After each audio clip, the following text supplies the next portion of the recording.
카페 인문극장 공연 연출을 맡고 있는 양현식이라는 사람인데요. 저희는 이번에 한국문화예술위원회 지역예술 도약 사업의 공모 프로그램으로 선정돼가지고 지금 이렇게 하게 됐는데요.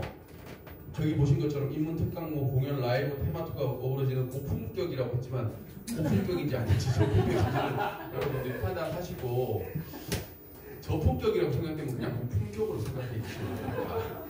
이런 생각이 듭니다. 네, 저희 지금부터 한 1시간 40분 정도 송찬호 시인의 시와 철학 마음 깝깝해지죠? 철학이라고 하니까 네, 송찬호 선생님과 철학 선생님이 또 만나서 어우러지는 여러 가지 이야기, 그리고 무엇보다 동남아시아에서 가장 잘생겼다고, 몇 번 보신 분들은 제 멘트를 기억하실 것 같아요. 동남아시아에서 가장 잘생겼다고 스스로 판단하고 믿고 확신하고 있는 피아니스트 YG님의 축하 요구와 함께 저희 공연 시작하도록 하겠습니다. 감사합니다.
진정한 삶은 나, 너의 만남 속에서 시작된다.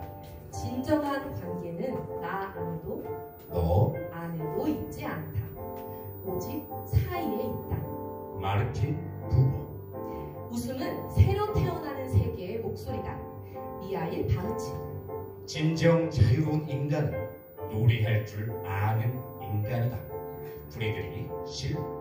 시인은 물질의 영혼을 본다. 가스통 바슐라르. 우리 만남은 우연이 아니야. 노사연.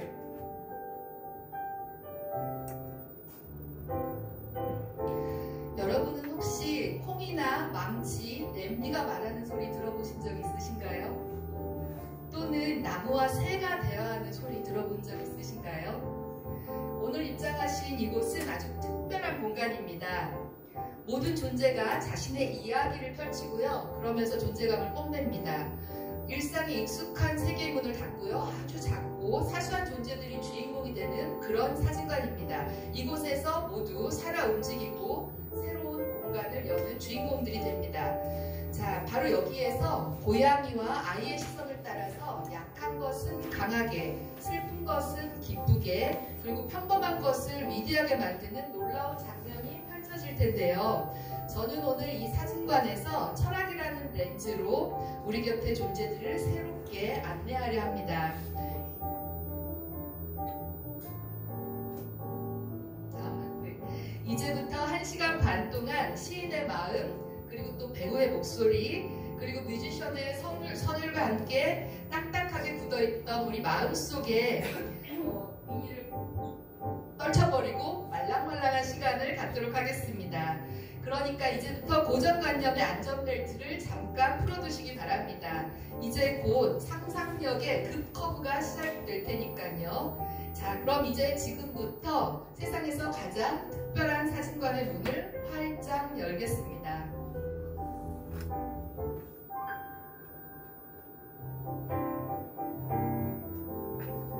안녕하세요. 한국문화예술위원회가 후원하고 청소년문화연대 킥킥이 주관하는 2025 지역 우수작가 응원 프로젝트인 독자들과 함께하는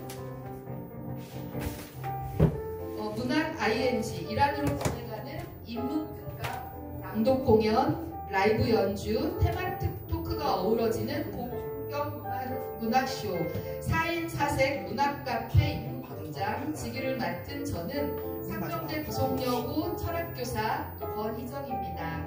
여러분 반갑습니다.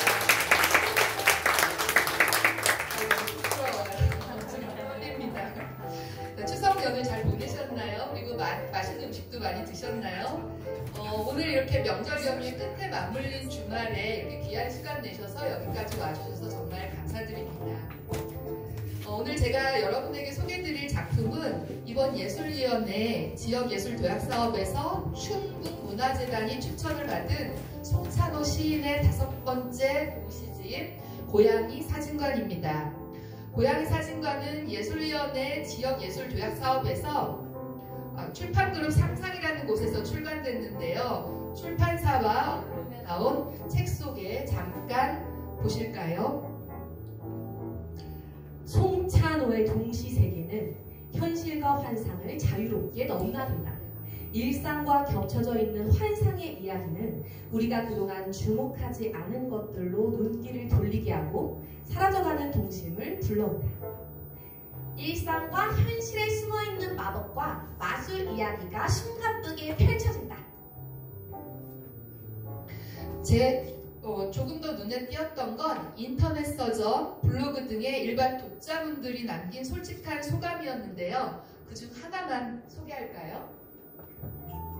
사실 어른들이 쓰는 시라고 하면 굉장히 진지하고 무거운 느낌이 들 수도 있는데요.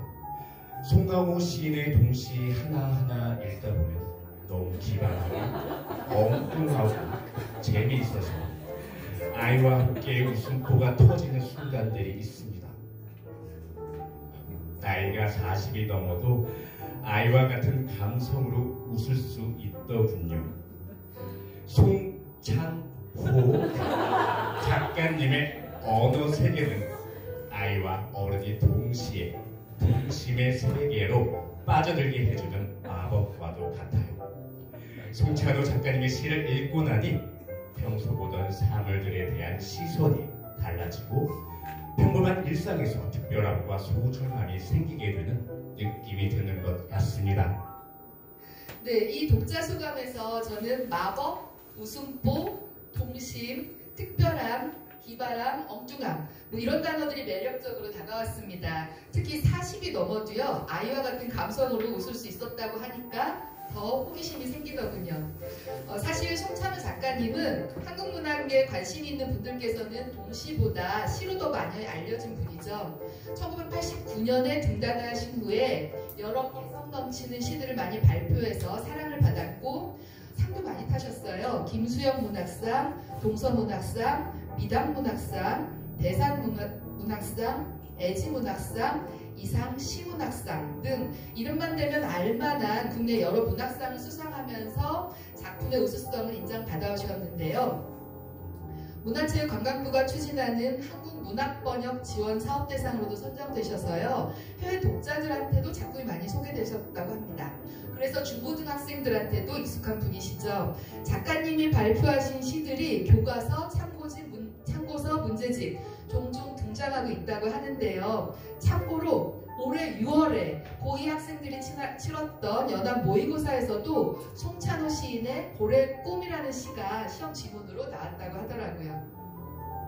송찬호 시인께서 처음 발표한 동시집은요. 2011년에 펴낸 천역별이라는 책입니다. 유명한 시인이 동시집을 냈다는 것만으로도 또한 이 책에 실린 시 한 편이 책 출간 전에 초등학교 국어 교과서에 수록됐다는 것만으로도 화제가 됐다고 합니다.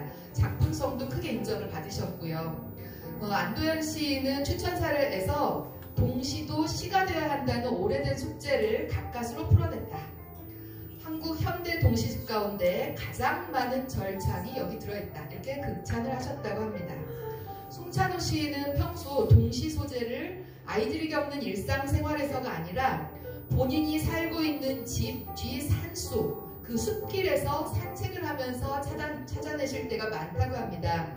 그리고 이렇게 발견한 소재들은 대부분 눈에 잘 띄지 않는 평범하고 사소한 것들인데요. 이것에서 동심을 느끼고 발견하고 새로운 이름을 지어주고 그리고 생동감을 불어넣어주는 것이 본인의 동시 작업이라고 하십니다. 그래서인지 이 고양이 사진관, 이 동시집에 실린 작가의 말에서 내 동시에 텃밭인 숲길에는 내가 동시로 새 이름을 달아준 키 작은 꽃도 우람한 나무도 전문이 새알도 있다. 이런 표현을 하셨어요. 자, 그러면 오늘 우리가 만날 동시집 고양이 사진관에서는 도대체 어떤 사물들이 등장하고 또 어떤 새로운 이름을 갖게 되는지 너무 궁금합니다. 그들로부터 우리는 어떤 생각과 느낌을 전달받을 수 있을까요? 네, 짧은 소개만으로 그 고양이 사진관 내용이 궁금해지는데요. 하지만 이에 앞서 이 매력적인 시를 발표하신 작가님은 과연 어떤 분인지 잠깐 알아봐야 되겠죠? 네, 보시죠. 아까 1989년이라고 그랬는데 87년에 하셨고요. 송광호 시인이 아니시죠? 송찬호 시인입니다. 네, 근데 뭐 이걸로 송찬호 시인에 대해서 충분히 알게 되신 것 같나요? 그럴 리가 없죠. 이거 뭐 그냥 인터넷 검색하면 금방 나오는 프로필이니까요. 저희 공연팀에서 비밀리에 입수한 송찬호 시인에 관한 비하인드 프로필이 있는데요. 몇 가지 13마리 중심으로 여러분들에게 오늘 찾아오신 관객들에게만 특별히 알려드리도록 하겠습니다. 줄곧, 고향, 보험. 고등학교와 대학 시절 제외하고 태어나서 지금까지 계속 살고 있는 곳은 속리성 국립공원, 특산물 대추, 구한말 수만 명의 동학 농민들이 종교의 자유와 외세 배측을 내세우며 열었던 대규모 집회 장소로 널리 알려진 충청북도 보은군이고요. 8남매 중 4번째라고 합니다. 곱슬머리, 다음 키워드는 곱슬머리인데요. 어떤 신문기사를 보니까 송찬호 작가님을 처음 본 사람들이 가장 자주 물어보는 질문이 혹시 어디서 파마를 하셨어요? 파마는 돈 얼마나 들어요? 라고 한다고 합니다. 근데 하지만 이건 오해예요. 곱슬거리는 집안 내력이고 유전이고요.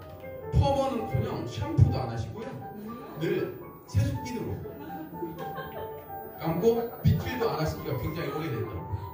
네, 합니다. 근데 이것만 기억하고 하시면 안 돼요. 네, 다음 키워드는 호롱불인데요. 가난했지만 꽃은 활짝 피던 고향 마을에서 늘 산가 들고 놀러 다니면서 유년 시절을 보내셨다고 하는데요. 뭐 완전히 깡통에서 산 것도 아닌데 전기가 마을에 처음 들어온 게 중학교 때였다고 해요. 그 전까지는 그 사극에서나 보는 그 호롱불 아래에서 밥 먹고 숙제하고 책 읽고 이런 생활을 하셨다고 합니다. 다음 키워드는 어머니와 이야기. 전기가 없었으니까 텔레비전도 없고 인터넷도 없고 뭐 댕기는 게임도 못했겠죠. 그러니까 심심할 때가 많았을 텐데요. 그때마다 어머니에게 재미난 이야기 들려주려고 쫄랐다고 해요. 근데 뭐 어머니의 이야기 보따리가 그렇게 크지 않아가지고 내용과 종류가 그렇게 많지는 않았다고 합니다. 나중에 어른들 생각해보니까 어머니가 결국은 비슷한 이야기를 가지고 이렇게 이리저리 변주를 하면서 그날에서 이것만 기억하시면 안 되는데 예, 그날그날 상황에 따라 조금씩 다르게 내용을 바꿔 전해주시더라는 거죠. 다음 키워드는요. 도서관, 버스, 경북 상주. 충청북도 보훈군민인데요. 특별한 일이 없어 매일 경상북도 상주에 가신다고 합니다. 집에서 가장 가깝고 가기 쉬운 도서관이 그곳에 있기 때문인데요. 사는 곳이 그 상주시 바로 옆에, 경북 상주시 바로 옆에 붙어 있고 버스를 타고 가면 15분만 가면은 도서관 앞에 도착하신다고 해요. 이곳에서 작가님은 책을 읽고 글을 쓰며 공부를 하신다고 합니다. 네. 다음 키워드는 4학년 담임 선생님과 책. 문학과 책에 대한 관심을 크게 갖게 된 것은 초등학교 3학년 때 담임 선생님이 학교 도서관에서 매일 책을 빌려와서 거의 매일 반 아이들에게 그 책 이야기를 들려주셨는데요. 다른 아이들은 모르겠지만 본인은 그게 그렇게 좋으셨다고 합니다. 네, 그리고 홀로 습작 등단.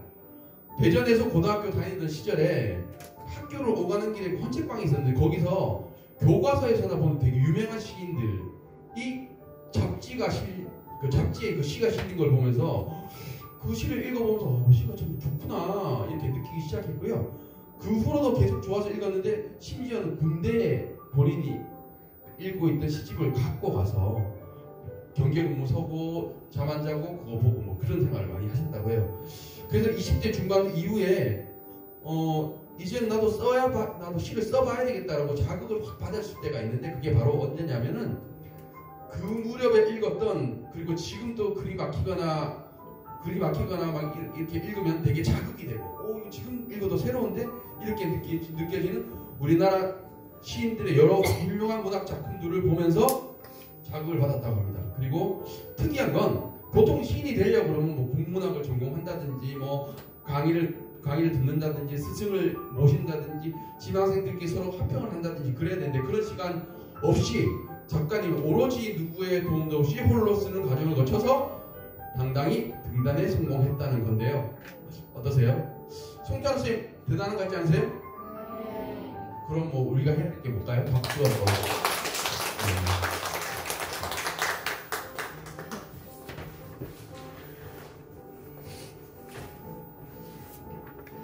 이 유쾌하고 재밌는 이 시간을 이제 철학이 찬물을 쫙 끼얹고 밑으로 무게를 쫙 내릴까봐 제가 너무 걱정이 됩니다. 자, 이번에 작품 소개에 이어서요. 작가님이 어떤 분인지 들어보니까 이 고양이 사진관이 더욱 궁금해집니다. 여러분의 궁금증과 호기심을 제대로 해결해드리기 위해서 준비한 시간입니다. 전문 배우들의 낭독 공연 그리고 라이브 연주 음악과 함께 제가 특강을 맡도록 하겠습니다. 이제 저랑 송찬호 시인의 고양이 사진관 속으로 함께 들어가 볼 시간입니다. 이 책에서 제가 시 18편을 골랐어요. 그리고 그 18편을 5가지 주제로 한번 다시 배열을 해봤습니다. 그리고 이제 제가 이 책을 읽으면서 이거는 동시집이 아니라 철학책인데? 라고 생각을 했어요. 왜냐하면 시를 한 편 한 편 읽을 때마다 철학자들이 막 튀어나옵니다. 그래서 여기서 들레즈가 얘기하네? 여기서 사르트르가 얘기하네? 너무 바빴습니다. 그래서 제가 만난 그 철학자를 저만 알고 있기보단 여러분께 잠깐 소개를 같이 해드릴 텐데요. 배우들께서 낭독 공연을 하시고요. 제가 만난 철학자의 철학 얘기를 잠깐 소개해드린 후 그 철학자가 이 책 안에 어디에 숨어 있었는지 그걸 제가 연결해서 간단히 소개해드리는 식으로 이렇게 18편을 안내해드리려고 합니다. 네, 재밌게 잘 들어주시기 바랍니다. 자, 첫 번째 5가지 주제로 제가 코너를 정리했다고 했잖아요. 첫 번째 코너는 이렇게 고양이가 저를 이제 보려고 하고 있습니다. 첫 번째 코너는 마주보는 순간입니다. 일단 만나서 서로를 바라보면서 사건이 시작되는 거죠. 우리는 살면서 수많은 첫 만남을 겪습니다. 하지만 그 만남 속에서 서로를 깊이 들여다보고 온 존재로 상대를 마주하는 순간은 얼마나 될까요? 이번 코너에서는 그 기적 같은 첫 만남의 순간을 담은 시 3편을 골라본 코너입니다. 시선과 시선이 마주할 때, 그리고 존재가 존재를 서로 알아볼 때 우리의 세계가 흔들리고 새로운 문이 열리는 순간이 되죠. 그 순간 우리는 사물을 보던 눈을 새롭게 눈을 뜨고 새롭게 존재를 알아봅니다. 자, 이제 지금 무대 위에서 펼쳐질 첫 번째 시 고양이 사진관은 사물로 보는 일상에서 존재의 세계로 건너가는 그 경이로운 찰나를 노래할 예정입니다. 오늘 이 무대에서 우리도 서로를 다시 바라보는 법, 그리고 존재가 존재를 만나게 되는 그 따뜻한 순간을 함께 느껴보겠습니다. 자, 이제 시의 문이 열립니다. 찰칵.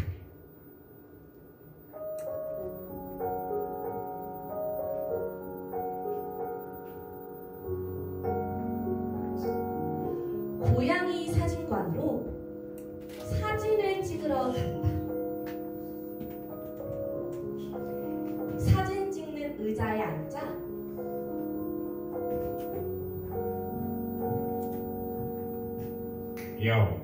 고양이 사진사가 여길 보세요 해서 고양이 눈을 똑바로 바라보았다. 고양이가 그 동그란 눈을 깜빡 감았다 떴다. 고양이 눈동자에서 찰칵 소리가 났다.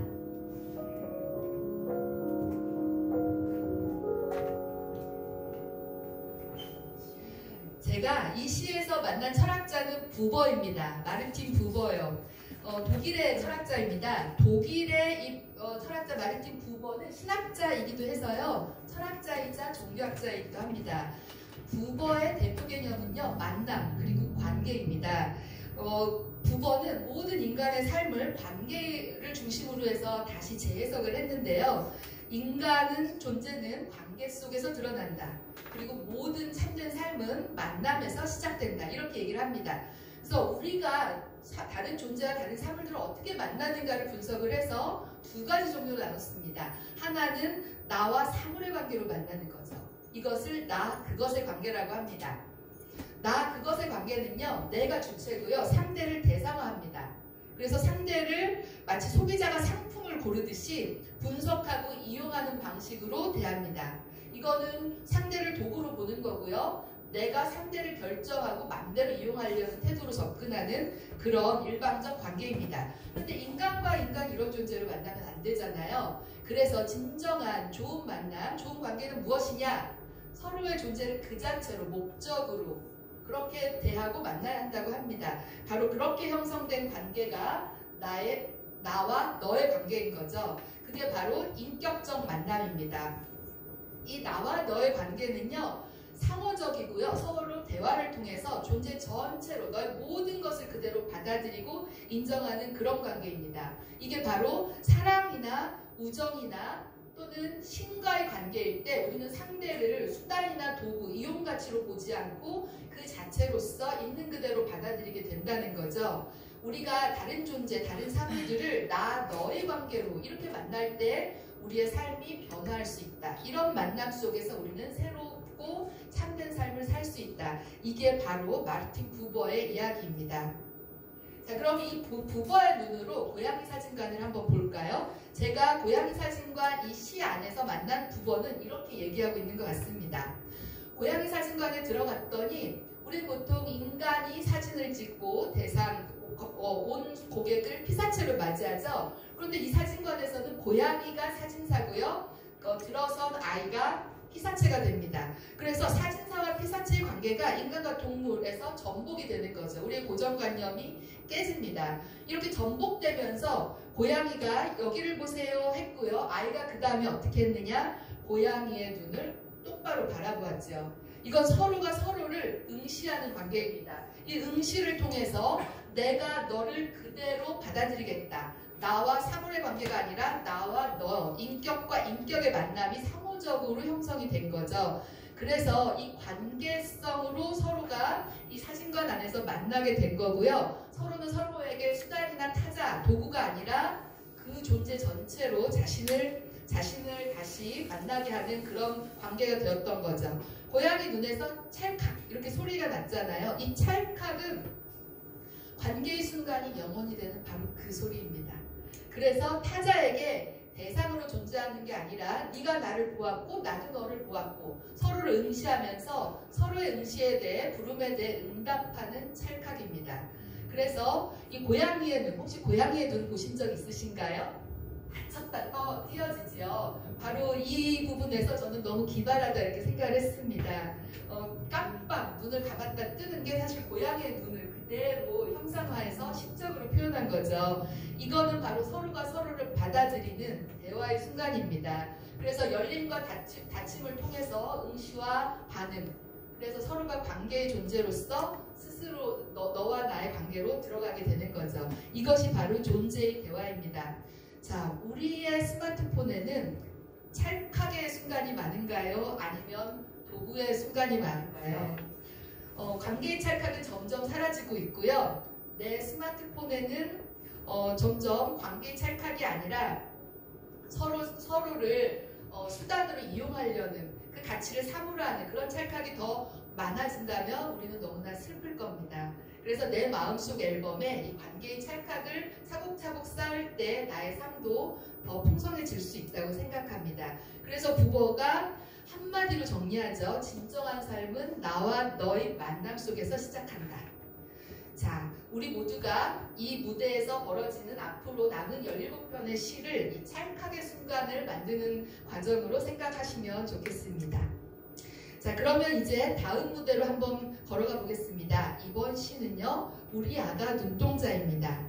이 마주보며 한 걸음 더 깊이 들어갈 텐데요. 한 아이의 눈동자 속에서 너와 나의 세계가 새롭게 태어나는 순간을 만나보시겠습니다.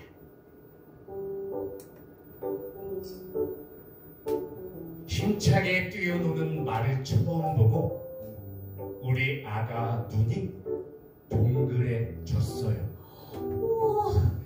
호기심 많은 우리 아가 눈동자 속으로 말이 뛰어들었어요. 우리 아가 까르르 웃어요. 우리 아가 눈동자 말 한 마리 뛰어노는 동그란 목장. 네, 지금 들으신 시 우리 아가 눈동자는 세상을 바라보는 눈의 철학을 담고 있습니다. 아이의 눈동자 속에 말 한 마리가 뛰어든다. 굉장히 기발한 상상이고 너무나 즐거운 상상입니다. 근데 이 귀여운 상상이 그냥 귀엽거나 따뜻함을 넘어서 세계가 새롭게 태어나는 순간인데요. 제가 이 순간 만난 철학자는 그레이엄 하먼입니다. 좀 생소하실 텐데요. 아직 살아있습니다. 그리고 68년생이에요. 아마 네, 내 또래걸 이렇게 생각하시는 분들도 계실지 모르겠습니다. 좀 생소하고 너무나 최신 철학이라서 생소하실지 모르겠지만 객체 지향 존재론이라고 얘기합니다. 객체의 상대어가 있습니다. 주체죠. 주체는 호명하는 사람이고요. 너의 의미를 규정하는 존재입니다. 그래서 전통 철학에서는 그 주체 역할하는 게 바로 인간이죠. 우리는 이성을 가지고 세상 모든 것들을 규정하고 합리적으로 해석하고 의식하고 분석하죠. 바로 그랬을 때만 그 대상은 의미를 갖는다 이렇게 생각합니다. 우리가 주인이니까요. 그런데 하먼은 객체도 주인이다 이렇게 얘기합니다. 그래서 전통 철학을 거부하는 거죠. 그리고 모든 존재들은 각자의 고유한 역사와 깊이가 있다. 그래서 인간만 우월한 게 아니고 컴퓨터, 바위, 먼지까지도 각자의 존재 이유가 있고 자신만의 삶을 살고 있다. 객체들 모두가 각자의 주인이다. 그럼 인간은 어디 있을까요? 인간도 하나의 객체일 뿐이다. 이렇게 얘기를 합니다. 그래서 객체를 지향하는 식으로 존재를 해석한다. 그래서 객체 지향 존재론이라고 얘기하는데 이 이론의 창시자입니다. 여기 지금 설명드린 대로 사물은 우리와 무관하게 존재하고요. 인간은 우주의 중심이 아닙니다.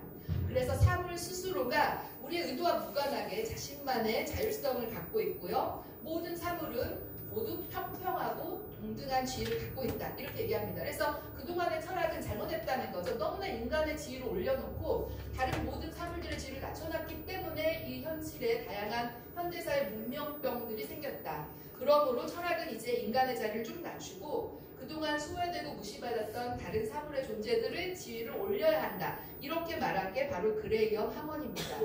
제가 이 우리 아가 눈동자에서 본 그레이엄 하먼은 이렇게 말하는 것 같습니다.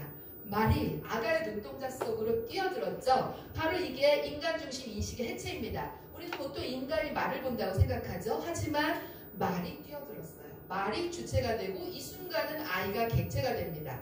말도 주체가 될 수 있다라고 보여주는 거죠. 관찰자가 관찰을 당하고요. 인간과 사물의 경계가 무너지고 그래서 아이도 하나의 객체이고 말도 하나의 객체이죠. 그래서 모든 객체들이 독립적으로 자신만의 중심을 갖는다라고 그레이엄 하먼이 말하고 있는 것 같습니다. 그러면 그 다음에 어떤 일이 벌어지느냐? 말이 아이의 눈동자로 들어와서 아이의 눈동자가 동그란 목장이 되었죠. 이 눈동자는 말이 뛰어노는 또 다른 자율적 공간이 됩니다. 그래서 말과 아이 눈동자와 아이의 존재, 이 모든 존재들이 각자 동등한 지위를 갖게 되고 관계 속에서 하나의 네트워크 안에 존재하게 되죠. 평평한 존재론입니다. 존재는 위계나 지위에 서열이 없다는 거예요. 평평하고 동등하다라는 뜻이지요.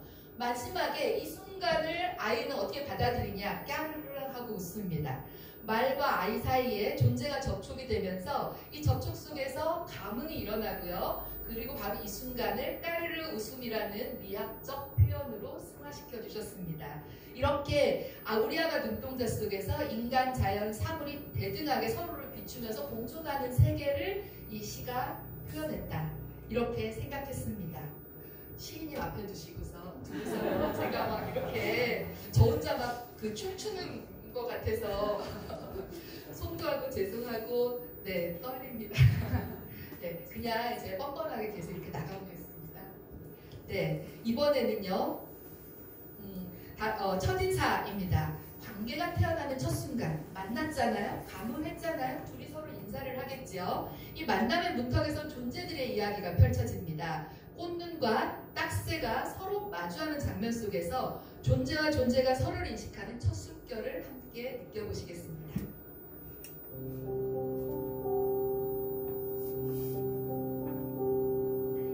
봄날 앵두나무 가지에 도는 꽃눈이 앵두나무 가지에 앉아있는 딱새와 눈이 딱 마주쳤습니다. 둘은 눈빛으로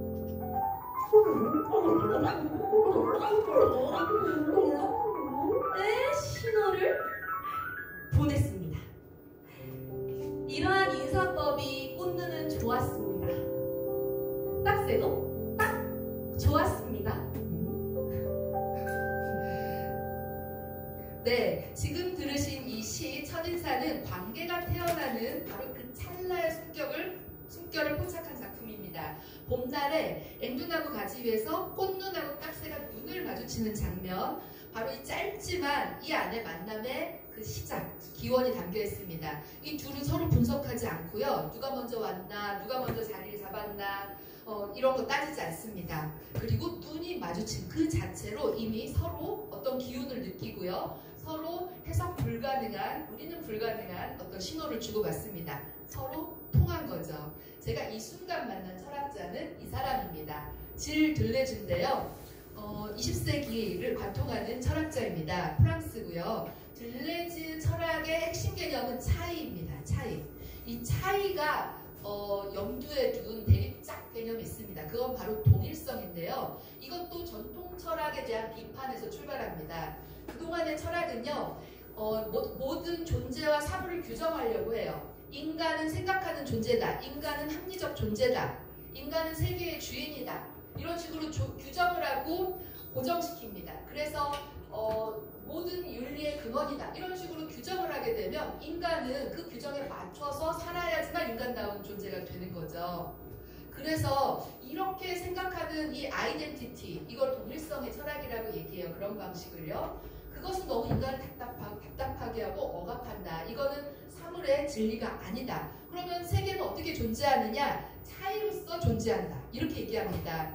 차이가 바로 존재가 존재하는 근본 원리가 되고요. 이 차이 속에서 모든 것들이 창조된다. 그래서 존재는 서로 동일하지 않고요. 차이를 갖고 있습니다. 그러면 나와 너는 당연히 다르지. 뭐가 같다는 거야? 아니요. 나의 과거와 나의 현재가 다릅니다. 그리고 내가 이렇게 달라지는 이유는 살면 저절로 되는 게 아니고요. 나는 끊임없이 무언가가 되어가는 과정을 거치면서 달라집니다. 바로 그 과정을 되기의 과정이라고 얘기해요. 저기 becoming이라고 영어로 제가 써놨는데요. 모든 존재는 무언가가 되기의 과정을 통해서 새로운 것으로 나아갑니다. 그래서 나는 남자이지만 여자가 어떤 삶을 살고 있는가, 여자 되기를 해볼 수 있습니다. 나는 인간이지만 동물은 어떨까? 동물은 뭐라고 얘기할까? 동물은 지금 괴로울까? 아니면 즐거울까? 동물 되기를 해볼 수 있습니다. 나는 어른이지만 아이 되기를 해볼 수 있지요. 전통 철학에서는 그렇게 하면 안 됩니다. 어른은 어른다워야 되고요. 인간은 인간다워야 되고